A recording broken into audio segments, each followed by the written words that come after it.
আমার কাছে ন্যারেটিভটা একটা তৈরি করার চেষ্টা করা হচ্ছে যে মমতাদি বনাম অভিষেক। আমার এই প্রশ্নে কোথাও অভিষেক নেই। না, আপনার প্রশ্নের কথা বলছি না, এই সামগ্রিক আলোচনার প্রেক্ষিতে আমার কাছে বিষয়টা কিন্তু মমতাদি বনাম অভিষেক নয়। কারণ মমতাদি এবং অভিষেক কেন বলছি এই কারণে, যে কথাটা আপনি বলছেন এটা তো ঘটনা মমতাদিকে রাজ্যের প্রশাসন দেখতে হয়, মমতাদিকে পুরো দলের ওভারঅল কন্ট্রোল মমতাদি নিজের হাতে রেখে মমতাদি দলকে সংঘবদ্ধ রেখেছেন। তার সাথে সাথে ডিসেন্ট্রালাইজেশন অফ পাওয়ার, আজকে মমতাদির পরে পরীক্ষিত শক্তি হিসেবে অভিষেক বন্দ্যোপাধ্যায় উঠে এসেছেন।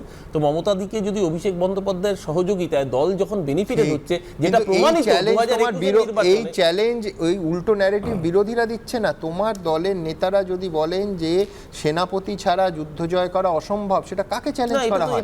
তাহলে তো তাদের লেখা উচিত ছিল যে নেত্রীর সঙ্গে থাকলেই যুদ্ধ জয় সম্ভব। আমি আবারও বলছি, মহাভারতে কাউন্টার ন্যারেটিভ কারা দিচ্ছে? বিরোধীরা নয়, দল।